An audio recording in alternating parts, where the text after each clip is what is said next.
నమస్కారం ఘంటారావానికి స్వాగతం. ముందుగా ప్రధానాంశాలు. ప్రైవేట్ రంగంలో ఉపాధి అవకాశాల కల్పనపై సీఎం సమీక్ష. హైబ్రిడ్ వర్క్ ప్లేస్ విధానంతో అవకాశాలు సృష్టిస్తామని వెల్లడి.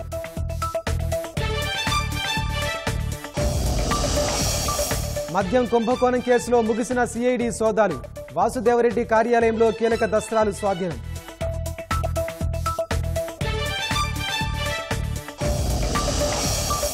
జగన్ తిరుమల పర్యటనను అడ్డుకుంటామన్న ధార్మిక సంఘాలు. హిందువుల విశ్వాసాల దెబ్బతీయడానికే వస్తున్నారని ఆరోపణ.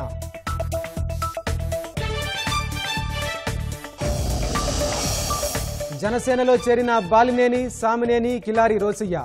కండువా కప్పి పార్టీలోకి ఆహ్వానించిన పవన్ కళ్యాణ్.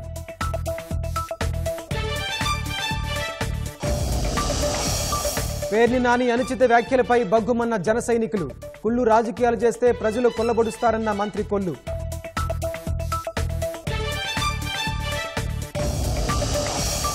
బీహార్లో విషాదం నింపిన జీవిత్ పుత్రిక వేడుక.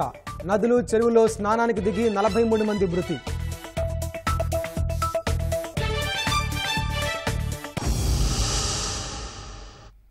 రాష్ట్రంలోని యువతకు 5 ఏళ్లలో 20 లక్షల ఉద్యోగ ఉపాధి అవకాశాలు కల్పిస్తామన్న ఎన్నికల హామీని నెరవేర్చే విధంగా ప్రణాళికలతో పనిచేయాలని ముఖ్యమంత్రి చంద్రబాబు ఆదేశించారు.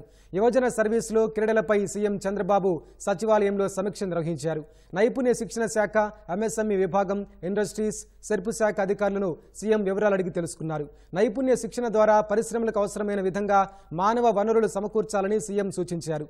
నైపుణ్య పెంపు ద్వారా పెద్ద ఎత్తున అవకాశాలు పొందే అవకాశం ఉందని అభిప్రాయపడ్డారు. హైబ్రిడ్ విధానంలో ఇంటి వద్ద నుంచే పనిచేసే కార్యక్రమానికి ప్రాధాన్యం ఇవ్వాలని సూచించారు.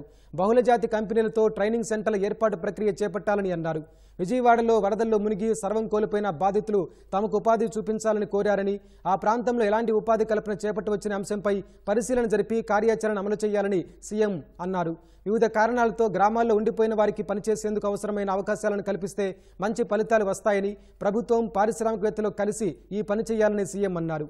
ఉద్యోగ ఉపాధి కల్పనకు చేపట్టాల్సిన కార్యక్రమాలపై యాక్షన్ ప్లాన్తో రావాలని అధికారులకు సీఎం సూచించారు. మౌలిక సదుపాయాల కల్పనతో క్రీడా రంగానికి మళ్లీ ప్రోత్సాహం కల్పించాలని సీఎం ఆదేశించారు. స్టేడియాలు, క్రీడా ప్రాంగణాలను అందుబాటులోకి తీసుకురావాలన్నారు. అన్ని వర్గాల ప్రజలను క్రీడలు, వ్యాయామం వైపు మళ్లించేలా ప్రణాళికలు చేయాలని స్పష్టం చేశారు. గ్రామాల్లో కబడ్డీ వంటి ఆటలకు ఆట స్థలాలు అందుబాటులోకి తీసుకురావాలని ఆదేశించారు.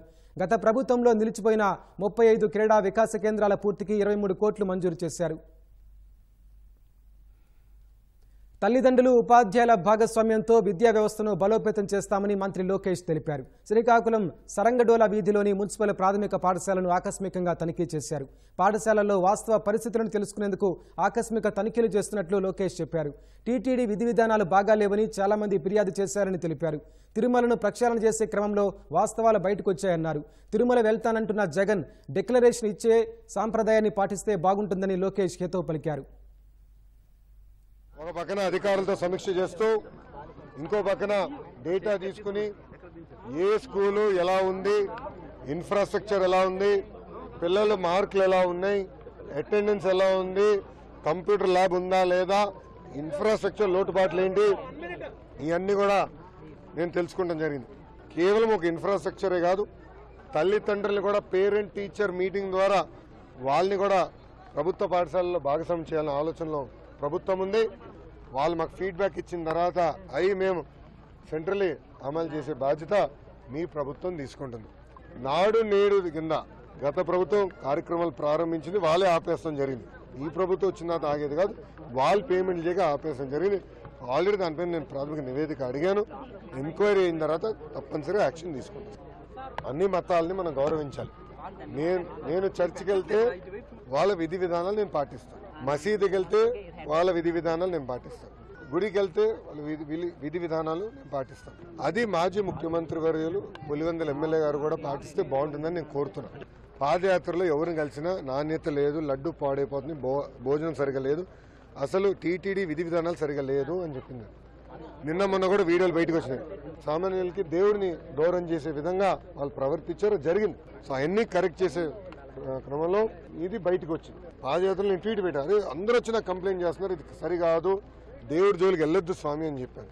ఏమైందో ప్రజలే చూశారు, ప్రజలే గుణపాఠం చెప్పాను. బాస్ నేను రెడ్ బుక్లో ఏం రాశాను, ఏం చెప్పాను, నేను పబ్లిక్ మీటింగ్లో ఏం చెప్పాను, ఏ అధికారులు వైకాపా నాయకులు అయితే చట్టాన్ని ఉల్లంఘించి కార్యకర్తలు ప్రజల్ని ఇబ్బంది పెట్టారో వాళ్ళు నేను వదిలిపెట్టాను అని చెప్పాను. దాదాపు 3 ఐపీఎస్ అధికారులను కూడా సస్పెండ్ చేస్తాం జరిగింది. చాలా మంది కూడా ఇంకా పోస్టింగ్లు కూడా వేయలేదు. అన్ని వివరాలు కొనుక్కోవాలి. రైట్ పర్సన్ రైట్ ప్లేస్లో పెట్టాలనేది మన ప్రభుత్వం లక్ష్యం. ఇటీవలే వైసీపీకి గుడ్ బై చెప్పిన 3 నేతలు జనసేన పార్టీలో చేరారు. మంగళగిరి జనసేన కార్యాలయానికి వచ్చిన బాలినేని శ్రీనివాసరెడ్డి, సామినేని ఉదయభాను, కిలారి రోసయ్య పార్టీ అధినేత పవన్ కళ్యాణ్ సమక్షంలో పార్టీ కండువా కప్పుకున్నారు. వారందరినీ పవన్ సాదరంగా పార్టీలోకి ఆహ్వానించారు. బాలినేని శ్రీనివాసరెడ్డి ఒంగోలు ఎమ్మెల్యేగా 5 సార్లు గెలిచి 2 సార్లు మంత్రిగా పనిచేశారు. 2019 ఎన్నికల్లో పొన్నూరు నియోజకవర్గం నుంచి కిలారి రోసయ్య ఎమ్మెల్యేగా గెలుపొందారు. 2024 ఎన్నికల్లో గుంటూరు ఎంపీగా పోటీ చేసి ఓడిపోయారు. సామినేని ఉదయభాను జగ్గైపేట నియోజకవర్గం నుంచి 3 సార్లు ఎమ్మెల్యేగా గెలిచి ప్రభుత్వ విప్గా పనిచేశారు. నేటి నుండి తప్పకుండా జనసేన పార్టీ యొక్క నియమ నిబంధనలకు, పార్టీ యొక్క అభివృద్ధి కార్యక్రమాలకి, అలానే రాష్ట్రంలో నివసిస్తున్న పేద ప్రజానీకానికి సేవలు అందించే విషయంలో కానీ నేను కూడా కూటమితో పాటు పనిచేయడం కోసం వైఎస్ఆర్ పార్టీ రిజైన్ చేసి జనసేన పార్టీలో చేరడం జరిగింది. ప్రభుత్వం ఇచ్చే అభివృద్ధి కార్యక్రమాలు, సంక్షేమ కార్యక్రమాలని ప్రజల్లో తీసుకెళ్లే దానికి నా వంతు నేను తప్పకుండా కృషి చేస్తానని చెప్పి తెలియజేస్తున్నాను. ఎటువంటి కండిషన్స్ కానీ ఎటువంటి కోరికలు కానీ లేకుండానే స్వచ్ఛందంగానే పార్టీలో చేరడం జరిగిందని చెప్పి తెలియజేస్తున్నాను. వివాదాలకి లేకుండా తప్పకుండా కలిసి పనిచేస్తామని చెప్పి తెలియజేస్తున్నాను. గత 30 సంవత్సరాల నుంచి రాజకీయాల్లో నేను పనిచేస్తా ఉన్నాను. రాజకీయాల్లో శాశ్వత శత్రుత్వం కానీ శాశ్వత మిత్రత్వం అనేది ఉండదు. తప్పకుండా మనం కలిసి పనిచేయడం కోసం మాకు ఎక్కడ ఎటువంటి అభ్యంతరం లేదు. తిరుమల లడ్డు కల్తీ వివాదం నేపథ్యంలో డిప్యూటీ సీఎం పవన్ కళ్యాణ్పై మాజీ మంత్రి పేర్ని నాని చేసిన వ్యాఖ్యలు మచిలీపట్నంలో ఉద్రిక్తతలకు దారితీశాయి. నాని వ్యాఖ్యలను నిరసిస్తూ ఆయన ఇంటి వద్ద జన సైనికులు ఆందోళన చేశారు. పవన్కు క్షమాపణలు చెప్పాలని డిమాండ్ చేశారు. నాని తనయుడు కిట్టు సైతం వైసీపీ కార్యకర్తలతో నిరసనకు దిగడంతో ఉద్రిక్తత నెలకొంది. పోలీసులు భారీగా చేరుకుని ఇరు వర్గాలను వెనక్కి పంపడంతో పరిస్థితి సద్దుమణిగింది. వైసీపీ నేతల తీరుపై మంత్రి కొల్లు రవీంద్ర ఆగ్రహం వ్యక్తం చేశారు. తిరుమల శ్రీవారి లడ్డూ కల్తీ అంశం రాష్ట్ర రాజకీయాల్లో కాకరేపుతోంది. జనసేన వైసీపీల మధ్య ఉద్రిక్తతలకు దారితీసింది. లడ్డూ అపవిత్రంపై ప్రాయశ్చిత్త దీక్షలు చేపట్టిన పవన్ గత పాలకుల తీరును తీవ్రంగా తప్పుబట్టారు. ఆ వ్యాఖ్యలపై స్పందించిన మాజీ మంత్రి పేర్ని నాని పవన్ కళ్యాణ్ ను తీవ్ర స్థాయిలో విమర్శించారు. ఇప్పటి వరకు కులాల మధ్య చిచ్చు పెట్టే ప్రయత్నం చేసిన పవన్ ఇప్పుడు మతాల మధ్య విద్వేషాలు సృష్టిస్తున్నారని ఆరోపించారు. హిందువులందరూ బయటికి రండి, అదే చర్చిలోనో మసీదులోనో ఏదైనా జరిగితే వాళ్ళందరూ రోడ్డెక్కరా, వాళ్ళకు చూసి వాళ్ళకున్న ఐకమత్యం కూడా హిందువులకు ఉండదని మాట్లాడతాడు. కులాల పరంగా, మతాల పరంగా ఎన్నికల ముందు వరకు కులాల పరంగా రెచ్చగొట్టి ఇవాళ మతాల పరంగా రెచ్చగొట్టేటువంటి దౌర్భాగ్య నీచ రాజకీయాలు చేస్తున్నటువంటి పవన్ కళ్యాణ్ని ఎండగట్టాను. కాషాయ బట్టలేంటి, రాజకీయాలేంటి, ఈ సినిమా షూటింగ్ మళ్ళీ ఈ కాషాయ బట్టలు పీకేసి లోపలేమో అమ్మాయిలతో డ్యాన్స్ చేసి షూటింగ్ చేసి రావడం ఏంటి? వ్యక్తిత్వాన్ని మెయింటైన్ చేయాలి.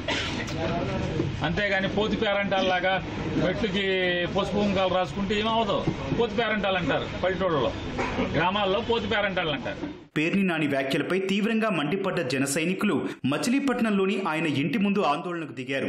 పవన్ కళ్యాణ్ కు క్షమాపణలు చెప్పాలని డిమాండ్ చేశారు. జన సైనికులకు దీటుగా నాని తనయుడు పేర్ని కిట్టు వైసీపీ కార్యకర్తలతో నిరసనకు దిగారు. ఆగ్రహించిన జనసేన నేతలు పేర్ని నానికి వ్యతిరేకంగా నినాదాలు చేస్తూ దిష్టిబొమ్మను దగ్ధం చేశారు. ఈ క్రమంలో నాని ఇంటి వద్ద తీవ్ర ఉద్రిక్తత నెలకొంది. ఘటనా స్థలికి భారీగా చేరుకున్న పోలీసులు ఆందోళన చేస్తున్న జనసేన నియోజకవర్గ ఇన్ఛార్జ్ బండి రామకృష్ణతో పాటు జన సైనికుల్ని అరెస్ట్ చేశారు. పేర్ని కిట్టు వైసీపీ శ్రేణుల్ని వెనక్కి పంపించడంతో పరిస్థితి అదుపులోకి వచ్చింది.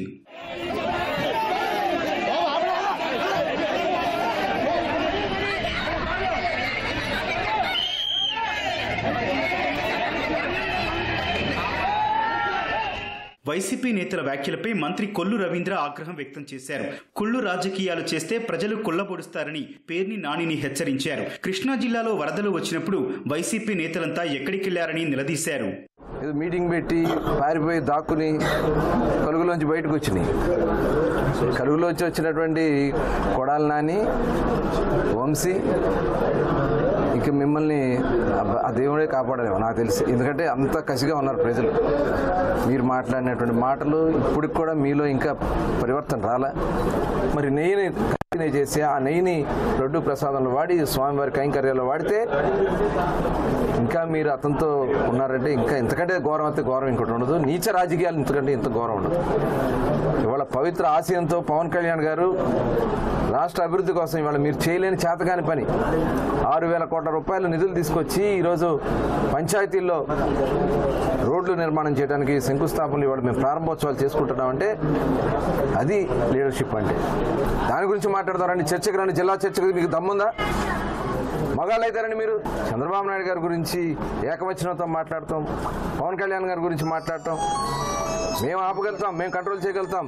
కానీ ప్రజల్లో తిరగబాటు వస్తే నిన్ను ఎవడో కాపాడలేరు. అది గుర్తుపెట్టుకుని గొడ్లోడు తీసి రోడ్ల మీద చేస్తారు.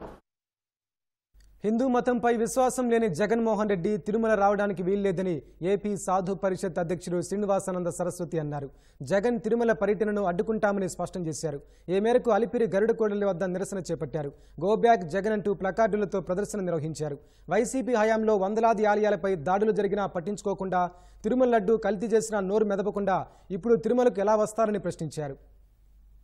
ముఖ్యమంత్రిగా ఉండి ఆయన ఒక్కరోజు కూడా హిందుత్వ సిద్ధాంతాల మీద విశ్వాసం చూపకుండా, తిరుమల ఇన్ని పర్యాయాలు వచ్చినా కూడా ఒక్కరోజు డిక్లరేషన్ మీద సంతకం పెట్టకుండా, డిక్లరేషన్ మీద సంతకం పెడితే వెంకటేశ్వర స్వామిని దైవముగా నేను భావిస్తున్నానని అంగీకరించడం అదే డిక్లరేషన్ కదా.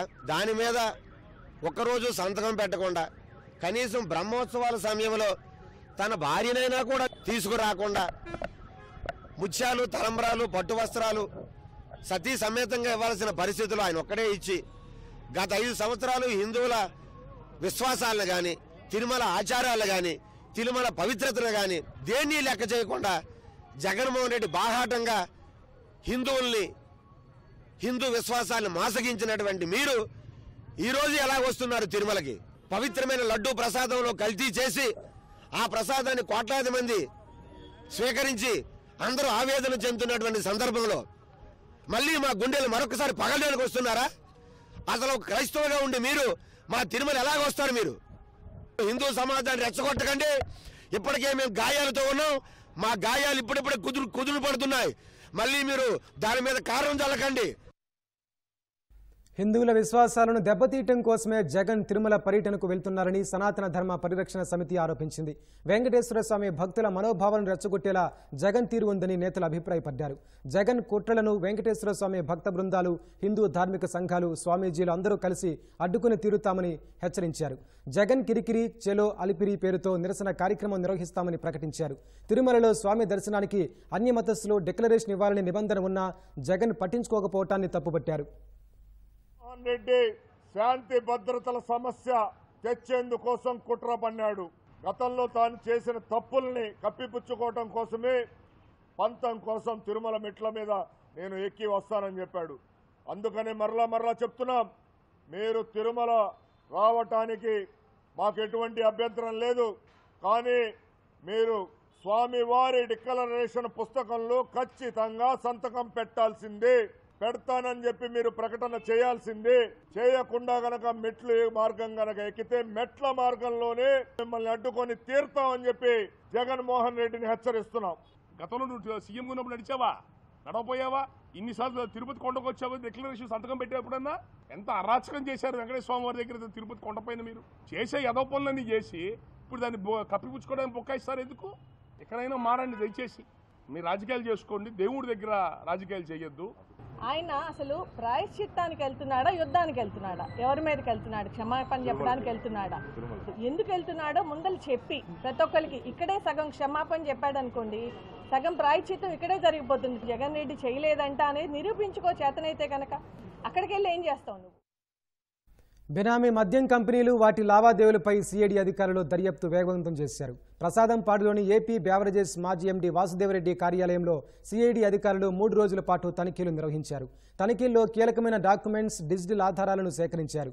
వాటిపై ఫైనాన్షియల్ ఆడిట్, ఫోరెన్సిక్ ఆడిట్ను నిర్వహించనున్నారు. కొన్ని మద్యం కంపెనీలకే ఎక్కువ ఆర్డర్లు ఇచ్చారని సిఐడి గుర్తించింది. గత ప్రభుత్వంలో బేసిక్ ధర పెంచి కొందరు అనుచిత లబ్ధి పొందారని గుర్తించింది. వైసీపీ హయాంలో మద్యం మాటున అప్పటి పెద్దలు కోట్లు పోగే చేశారని ఆరోపణలున్నాయి. నాసిరకం మద్యం తెప్పించి విచ్చలవిడి దోపిడీ చేసినట్లు విమర్శలు వినిపించాయి. ఎంపీ మిథున్ రెడ్డికి అక్రమాల్లో హస్తం ఉందని ఆరోపణలు ఉన్నాయి. బినామీ మద్యం కంపెనీలపై ఇప్పటికే కేసు నమోదు చేసిన సిఐడి మద్యం లావాదేవీలపై ఆడిట్ నిర్వహించనుంది. వైసీపీ అధికారంలో ఉండగా సచివాలయ ఉద్యోగుల సంఘం అధ్యక్షుడు వెంకటరామిరెడ్డి వ్యవహరించిన తీరు ఆ సంఘం ఉనికికే ముప్పుగా మారింది. గత 5 ఏళ్లు జగన్ భక్తిలో తరించిన వెంకటరామిరెడ్డి గత ఎన్నికల్లో వైకాపాకు అనుకూలంగా ఎన్నికల ప్రచారం నిర్వహించారనే అభియోగాలున్నాయి. ఆ క్రమంలోనే సార్వత్రిక ఎన్నికల సమయంలో కోడ్ ఉల్లంఘించారంటూ వెంకటరామిరెడ్డిని ఈసీ సస్పెండ్ చేసింది. దీంతో సచివాలయ ఉద్యోగుల సంఘ అధ్యక్షుడు వెంకటరామిరెడ్డి ఎన్నికల కోడ్ ఉల్లంఘనపై సాధారణ పరిపాలన శాఖ షోకాజ్ నోటీస్ ఇచ్చింది. ఏపీ సచివాలయ సంఘం గుర్తింపు రద్దు ఎందుకు చేయకూడదో తెలియజేయాలంటూ నోటీస్ ఇచ్చింది. వెంకటరామిరెడ్డి అందుబాటులో లేకపోవడంతో అప్సా తరపున కార్యదర్శి కృష్ణ ఇతర ఆఫీస్ బేరర్లు ప్రభుత్వానికి సమాధానమిచ్చారు. వెంకటరామిరెడ్డి వ్యక్తిగత హోదాలోనే ఎన్నికల ప్రచారంలో పాల్గొన్నారని ప్రభుత్వానికి వివరణ ఇచ్చారు. సచివాలయానికి వెలుపల చేసిన కార్యకలాపాల గురించి తమను ఎప్పుడూ సంప్రదించలేదని సాధారణ పరిపాలన శాఖకు తెలిపారు. సంఘం అధ్యక్షుడిగా ఎన్నికల కోడ్ ఉల్లంఘించి ఉంటే ఆయనపైనే చర్యలు తీసుకోవాలన్నారు. ఒక వ్యక్తి గుర్తింపు సంస్థ గుర్తింపు రద్దు చేసే నిర్ణయం తీసుకోవద్దని ప్రభుత్వానికి విజ్ఞప్తి చేశారు. అదే సమయంలో ఏపీ సచివాలయ ఉద్యోగుల సంఘం నుంచి తప్పుకుంటున్నట్టు అప్సా ప్రధాన కార్యదర్శి కృష్ణ ప్రకటించారు. వరదలు, కరువు నివారణ చర్యలకు సంబంధించి ప్రభుత్వంతో కలిసి పనిచేసేందుకు ప్రపంచ బ్యాంకు సహజ వనరుల పరిరక్షణ విభాగం సంసిద్ధత వ్యక్తం చేసింది. ఈ మేరకు అమెరికాలో పర్యటిస్తున్న ఎంఎస్ఎంఈ శాఖ మంత్రి కొండపల్లి శ్రీనివాస్ ప్రపంచ బ్యాంకు సహజ వనరుల పరిరక్షణ ప్రాజెక్టు ప్రతినిధి మైక్ వెబ్స్టర్తో సమావేశమై చర్చించారు. ఈ భేటీలో చిత్తూరు జిల్లాలో తాము చేపట్టిన కార్యక్రమాలకు చంద్రబాబు ప్రభుత్వ ప్రోత్సాహం, సహకారాన్ని గుర్తు చేసుకున్న వెబ్స్టర్ ఇక ముందు కూడా ప్రభుత్వంతో కలిసి పనిచేస్తామని హామీ ఇచ్చారు. సౌరశక్తి రంగంలో కొత్త ఆవిష్కరణలపై జోనాథన్ బెర్మాన్, మీరా షాలతో సమావేశమైన శ్రీనివాస్ రాష్ట్ర అభివృద్ధి కోసం తమ వంతు సహకారం అందించేందుకు సంసిద్ధత వ్యక్తం చేశారని తెలిపారు. వచ్చే 2 ఏళ్లలో రాష్ట్ర పర్యాటక రంగ రూపురేఖలు మారుస్తామని మంత్రి కందుల దుర్గేష్ చెప్పారు. నెల్లూరు అల్లీపురంలోని మాజీ మంత్రి సోమిరెడ్డి ఇంటికి దుర్గేష్ వెళ్లారు. నెల్లూరు జిల్లాలో పర్యాటక అభివృద్ధికి మెరుగైన ప్రణాళికలు రచిస్తామని చెప్పారు. కోడూరు బీచ్ అభివృద్ధితో పాటు జిల్లాలో 6 నగరాల అభివృద్ధికి ప్రతిపాదనలు సమర్పించినట్లు సమావేశం తర్వాత సోమిరెడ్డి చెప్పారు. చాలా లాంగెస్ట్ కోస్ట్ లైన్ ఉన్నటువంటి నెల్లూరు జిల్లా. ఈ కోస్ట్ లైన్ లో ఆ బీచ్ రిసార్ట్స్ కానీ, బీచ్ ఫెస్టివల్ ఏర్పాటు చేసుకోవడం కానివ్వండి, అదేవిధంగా నగరవనాలని ఇంకా అభివృద్ధి చేయడం కానివ్వండి, వేలంకిని చర్చి వాళ్ళ అత్యధికంగా క్రిస్టియన్ భక్తులు చాలా మంది వచ్చేటువంటి వేలంకిని చర్చి దగ్గర ఒక ప్రత్యేకమైనటువంటి రిసార్ట్స్ ని అభివృద్ధి చేసి ఆ ప్రాంతాన్ని సందర్శకుల్ని ఆకర్షించే విధంగా తయారు చేయడం కానీ, ఇవన్నీ కూడా రాబోయే రోజుల్లో తప్పనిసరిగా చేపట్టాలనేటువంటి ఆలోచన చేస్తా ఉన్నాం. కోడూరు బీచ్ కి విపరీతమైన క్రేజ్ వచ్చింది. అందరూ ఆ బీచ్ కి వస్తున్నారు. దాన్ని డెవలప్ చేయాలి. రిసార్ట్స్ ఉన్నాయి, బట్ మెయింటెనెన్స్ సరిగా లేదు. లాస్ట్ 5 years బాగా నిర్లక్ష్యం జరిగిపోయింది. ఆ ప్రైవేట్ వాళ్ళకి ఇచ్చారు, వాళ్ళు కూడా సరిగా చేయటం లేదనే కంప్లైంట్స్ వస్తున్నాయి. దాన్ని ఒక మెగా టూరిజం కింద చేయాలని చెప్పేసి దుర్గేష్ గారిని అడిగాను. కాకుటూరు మహానగరాన్ని, నగర వనాన్ని ఒక రోల్ మోడల్ కింద తీసుకొస్తా, స్టేట్ లో టాప్ 4-5 కింద ఉండేటట్టుగా చేయాలనే ప్రయత్నం చేస్తున్నాం. తూర్పుగోదావరి జిల్లాలో అడవి నుంచి జనం బాట పట్టిన చిరుతపులి కడియం నర్సరీలో సంచరిస్తోంది. దీంతో గోదావరి లంకల్లో జనం బిక్కుబిక్కుమంటున్నారు. చిరుత సంచారంపై ఆందోళనలో నేపథ్యంలో కడియం నర్సరీ ప్రాంతాల్లోని ప్రజలకు అటవీ అధికారులు అవగాహన కల్పిస్తున్నారు. ప్రజలు సాయంత్రం వేళల్లో బయట తిరగవద్దని సూచనలు చేస్తున్నారు. చిరుతను పట్టుకునేందుకు ఇప్పటికే కెమెరాలు, బోన్లు సిద్ధం చేసినట్లు తెలిపారు. బీహార్లో ఆనందాన్ని పంచాల్సిన వేడుక పలు కుటుంబాల్లో విషాదాన్ని నింపింది. రాష్ట్ర వ్యాప్తంగా జీవిత్ పుత్రిక వేడుక సందర్భంగా జరిగిన వేరువేరు ఘటనల్లో 43 మంది మృత్యువాత పడ్డారు. మరో 3 గల్లంతయ్యారు. మృతుల్లో 37 మంది చిన్నారులు ఉన్నట్లు అధికారులు తెలిపారు. బుధవారం పండుగ వేళ 15 జిల్లాల్లో నదులు, చెరువుల్లో పుణ్య స్నానాలు చేస్తున్న క్రమంలో ఈ దుర్ఘటనలు జరిగినట్లు చెప్పారు. ఇప్పటి వరకు 43 మృతదేహాలను వెలికితీసినట్లు పోలీసులు వెల్లడించారు. గల్లంతైన వారి కోసం ముమ్మరంగా గాలిస్తున్నామన్నారు. దీనిపై స్పందించిన బీహార్ సీఎం మృతుల కుటుంబాలకు 4 లక్షల రూపాయల చొప్పున పరిహారాన్ని ప్రకటించారు. జీవిత్ పుత్రిక పర్వదినాన ఉపవాస దీక్ష ఉండి తమ పిల్లలతో కలిసి నదిలో స్నానం చేస్తే చిన్నారులు క్షేమంగా ఉంటారని మాతృమూర్తులు భావిస్తారు.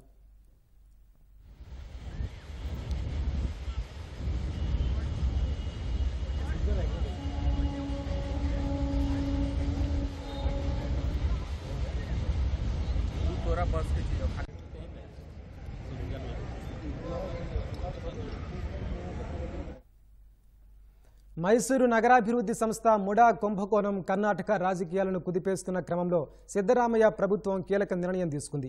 తమ రాష్ట్రంలో కేసులు విచారించేందుకు సిబిఐకు అనుమతి ఉపసంహరించుకుంది. ముడా కుంభకోణంలో వాస్తవాలను నిగ్గు తేల్చేందుకు కేంద్ర దర్యాప్తు సంస్థతో దర్యాప్తు చేయించాలని డిమాండ్లు వినిపిస్తున్న తరుణంలో ఈ పరిణామం చోటు చేసుకుంది. రాష్ట్రంలో సిబిఐ విచారణకు అనుమతిని ఉపసంహరించుకుంటున్నట్లు చెప్పిన కర్ణాటక న్యాయశాఖ మంత్రి హెచ్కే పాటిల్ ఆ దర్యాప్తు సంస్థను దుర్వినియోగం చేస్తున్నారని ఆందోళన వ్యక్తం చేశారు. తాము రిఫర్ చేసిన కేసుల్ని సిబిఐ తిరస్కరించిన సందర్భాలు చాలా ఉన్నాయన్నారు. వారు పక్షపాత వైఖరిని ప్రదర్శిస్తున్నట్లు పేర్కొన్నారు.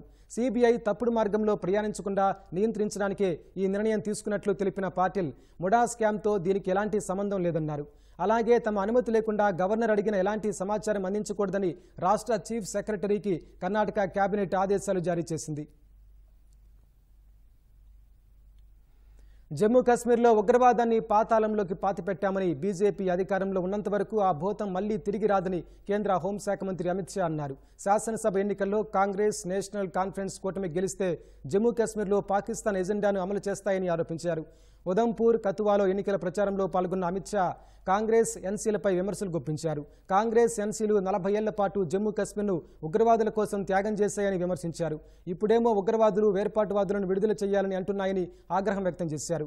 ఆర్టికల్ 370ని పునరుద్ధరిస్తామని కాంగ్రెస్ ఎన్సీ చేస్తున్న ప్రచారంపైన ఆయన తీవ్రంగా స్పందించారు. 2 పార్టీలకు చెందిన రాబోయే 3 తరాలు కూడా ఆ హామీని నెరవేర్చలేవని అన్నారు. రిజర్వేషన్లపై రాహుల్ గాంధీ దృక్పథం ఏదైనా తాము మాత్రం వాటిని కొనసాగిస్తామని అమిత్ షా హామీ ఇచ్చారు. राहुल बाबा ने स्टेटमेंट किया है कि हम रिजर्वेशन को हटा देंगे. अब मोदी जी आए, मोदी जी ने वाल्मीकि भाइयों को रिजर्वेशन दिया, मोदी जी ने पहाड़ियों को दिया, गुर्जरों को दिया, सरहदी जिले वालों को दिया और आर्थिक रूप से कमजोर सभी लोगों को 10% रिजर्वेशन दिया. अब ये कहते हैं दलितों का रिजर्वेशन भी हम हटाएंगे, एसटी का रिजर्वेशन भी हम हटाएंगे. भाइयों बहनों, आप रिजर्वेशन हटना चाहिए, मुझे बताओ जरा, हटना चाहिए? ये राहुल बाबा, आपकी मंसूबे कोई भी हो, मगर हम आरक्षण को आपको हटाने नहीं देंगे.